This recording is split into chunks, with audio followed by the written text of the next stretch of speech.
Hello, I'm Francesca Ferrara and I am an instructor at HB Studio and also a longtime student.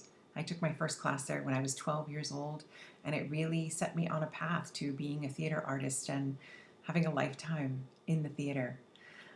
When I think about what doing theater means, it really means connecting with other humans, the other actors on stage, and then connecting with the audience and really seeing the truth in what it means to be human.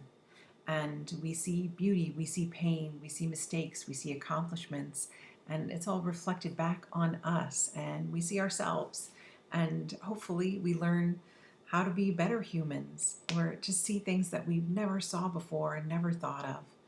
And the special thing about HB Studio, which makes it such a great school, is at HB the teachers really meld together artistry and technique.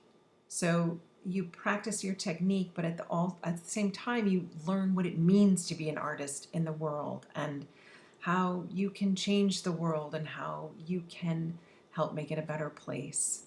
It's really a unique tradition, and I think it's the greatest place to study acting. And here's to 75 more years. Here's to the past 75 and 75 more.